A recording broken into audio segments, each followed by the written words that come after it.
भारत के पढ़े लिखे लोग बन रहे हैं भिखारी। एक नया प्रोफेशन करियर बन गया है भीख मांगना। देश की 90% आबादी से अधिक की कमाई कर रहे हैं भारत के भिखारी। कई भिखारियों के पास अपने खुद के फ्लैट और लाखों की संपत्ति है, लेकिन क्यों लोग काम धंधा छोड़कर भिखारी का पेशा अपनाना पसंद कर रहे हैं? बात करेंगे विस्तार से इस बारे में, बस आप बने रहिए हमारे साथ वीडियो के एंड तक। एक रिपोर्ट के अनुसार भारत में करीब 4 लाख भिखारी हैं और इनमें से 21% भिखारी लिटरेट है। ये भिखारी सिर्फ पढ़े लिखे ही नहीं, बल्कि कई भिखारी तो ऐसे हैं जिनके पास ग्रेजुएशन, पोस्ट ग्रेजुएशन और डिप्लोमा की डिग्रियां भी मौजूद हैं। लेकिन ऐसी क्या मजबूरी आ पड़ी जो ये लोग नौकरी करने के बजाय भीख मांगकर अपना गुजारा कर रहे हैं? फरजाना नाम की एक महिला हैदराबाद में दरगाह के पास भीख मांगती है। वो लंदन बेस्ड फर्म में अकाउंटेंट का काम किया करती थी और उनके पास MBA की डिग्री मौजूद है। फरजाना का हैदराबाद में ही अपना खुद का एक लग्जरी अपार्टमेंट भी है। इतना ही नहीं, फरजाना का एक बेटा है जो अमेरिका में आर्किटेक्ट है, लेकिन इसके बावजूद केवल एक धार्मिक गुरु के कहने पर फरजाना ने अपनी नौकरी छोड़ दी और भिखारी का पेशा अपना लिया।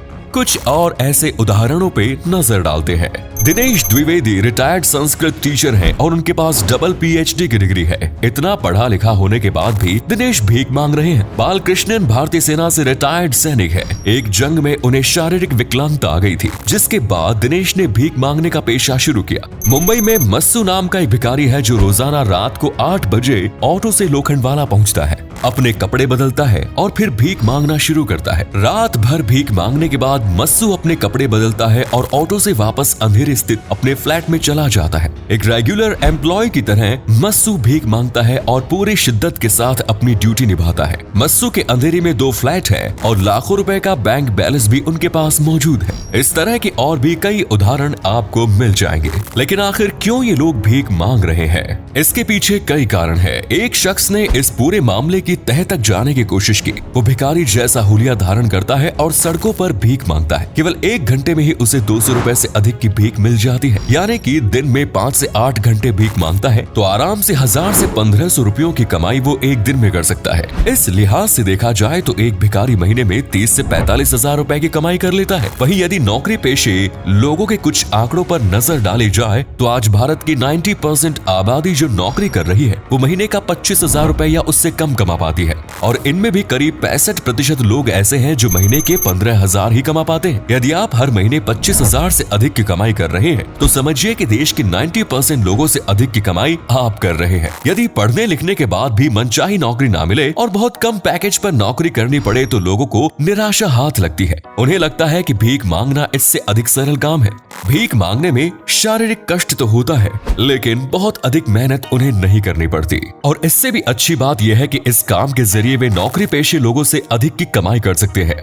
आज भारत के बहुत से लोग ऐसे हैं जो सऊदी अरब, कतर, कुवैत और UAE जैसे खाड़ी देशों में भीख मांगने के लिए जा रहे हैं। इन देशों की करेंसी भारतीय करेंसी के मुकाबले काफी मजबूत है। कुवैत की करेंसी दुनिया में सबसे ताकतवर मुद्रा मानी जाती है और एक कुवैती दिनार 260 भारतीय रुपयों से भी अधिक का है। एक भिखारी इन खाड़ी देशों में आराम से दिन का 5 से 7 हजार रुपए कमा लेता है। खासतौर पर रमजान जैसे पवित्र महीने में और शुक्रवार के दिन तो भिखारियों की कमाई और भी ज्यादा बढ़ जाती है, क्योंकि रमजान के महीने में ही सभी मुसलमान ज़कात यानी दान के जरिए जरूरतमंदों की मदद करते हैं। रोज के 5 से 7 हजार रुपए और कुछ विशेष दिनों की कमाई को मिला दिया जाए तो खाड़ी देशों में भारतीय लोग 2 से 3 लाख रुपए की कमाई कर लेते हैं। साथ ही उन्हें खाने पीने के लिए भी सामान मिल जाता है। इस तरह कुछ महीने विदेशों में जाकर भीख मांगने के बाद ये लोग वापस अपने देश आ जाते हैं या फिर वहीं से पैसा भारत में भेजते रहते हैं। और इस काम में कई पढ़े लिखे और अच्छे घरों के लोग भी शामिल हो रहे हैं। जो काम भारतीय विदेश में जाकर कर रहे हैं वही काम विदेशी लोग भारत में आकर भी कर रहे हैं। बांग्लादेश से आए हुए शरणार्थी सबसे अधिक भीख मांगते नजर आते हैं। भारत में इनकी कम्युनिटी बहुत बड़ी है। मोहम्मद जाकिर नाम का एक शख्स जो बांग्लादेश से भारत आया था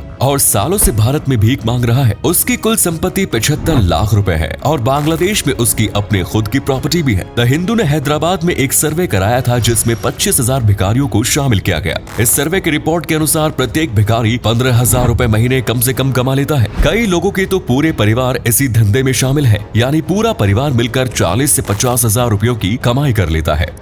जरूरी नहीं कि सभी पढ़े लिखे लोग रोजगार ना मिलने के कारण या काम ना करने की इच्छा के कारण ही भीख मांगना शुरू करें। इसके और भी कई अन्य कारण हो सकते हैं, जैसे धरित्री चटर्जी नाम की एक महिला को पुरी में जगन्नाथ मंदिर के बाहर भीख मांगते देखा गया। उनकी शक्ल सूरत देखकर कोई भी अंदाजा लगा सकता था कि वो एक अच्छे घर से ताल्लुक रखती है, लेकिन धरित्री ने बताया कि बचपन से ही प्रभु जगन्नाथ की भक्त है और यहीं आकर बसना चाहती थी। अस्पताल की नौकरी को उन्होंने लात मार दी और पुरी में आकर भीख मांगना शुरू कर दिया। असल में हिंदू धर्म में भिक्षावृत्ति को गलत नहीं बताया जाता, लेकिन इसके बारे में लोगों को बहुत कम जानकारी है और लोग भीख मांग कर गुजारा करने को भिक्षावृत्ति समझ लेते हैं। श्रीजीत पाढ़ी नाम के एक शख्स ने इकोनॉमिक्स में एमए की डिग्री हासिल की हुई है। एक बार श्रीजीत को भीख मांगते हुए उनके कुछ दोस्तों ने देख लिया और उनकी हालत देखकर तुरंत अस्पताल में भर्ती कराया गया। श्रीजीत के घर वालों ने बताया कि सिविल परीक्षा में पास न होने के कारण उनकी मानसिक हालत बिगड़ गई और घर छोड़कर भीख मांगना शुरू कर दिया। लक्ष्मी प्रिया मिश्र एक ऐसी भिखारी है जो धड़ल्ले से इंग्लिश बोलती है और संस्कृत भाषा का भी ज्ञान रखती है। वो गुजरात और इथियोपिया के स्कूल में शिक्षक रही है, लेकिन अपने एकमात्र बेटे को खोने के बाद उनका मानसिक संतुलन बिगड़ गया और भीख मांगनी शुरू कर दी। भारत में कई भिखारी इतने अमीर हैं कि वो लोगों को पैसा उधार भी देने लगे हैं। कई जगह से ऐसी खबरें सामने आई है कि भिखारी 10% रोजाना की ब्याज दर के हिसाब से आसपास ठेले वालों और दुकान वालों को ब्याज मुहैया कराते हैं। पटना के प्रोफेशनल भिखारी पप्पू की कुल संपत्ति करीब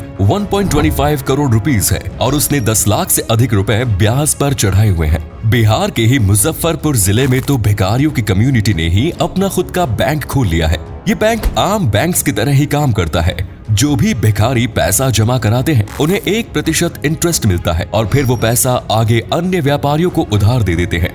कई बड़े बैगिंग स्कैम्स भी भारत में देखने को मिलते हैं, जैसे कुछ भिखारी दवाई के नाम पर पैसा मांगते हैं या दवाई खरीदने की बात कहते हैं और जब कोई व्यक्ति उन्हें दवाई दिला देता है तो भिखारी कम कीमत वो दवाई केमिस्ट को वापस कर देते हैं। ऐसा ही खाने पीने की वस्तुओं के साथ वे करते हैं। ऐसे भिखारियों को केवल नशा करने के लिए पैसों की जरूरत होती है। एक बात और आपने गौर की होगी कि अक्सर महिलाएं अपने साथ बच्चों को लेकर ही भीख मांगती है। असल में बच्चों को देख लोगों के मन में करुणा आ जाती है और वो आसानी से पैसे दे भी देते हैं, लेकिन कई बार भिखारी अपने बच्चों को गाड़ी के आगे धकेल देते हैं और फिर गाड़ी के मालिक से लड़ाई करके पैसों की डिमांड करते हैं। चंद रुपयों के लिए ये भिखारी इतना नीचे गिर जाते हैं। कई भिखारी तो अपने बच्चों का हाथ पैर भी काट देते हैं, तो वहीं कई बड़े दलाल अपहरण किए हुए बच्चों को जबरन भीख मांगने पर मजबूर करते हैं। भारत सरकार और राज्य सरकारों द्वारा भिखारियों को देश से खत्म करने के लिए कई स्कीम्स भी चलाई जा चुकी है, लेकिन भिखारी बनने का प्रोफेशन दिन प्रतिदिन लोकप्रिय होता जा रहा है। अंत में हम आपसे एक सवाल पूछना चाहते हैं कि जो लोग भिखारी के पेशे की ओर अट्रैक्ट हो रहे हैं उनका असली दोषी कौन है?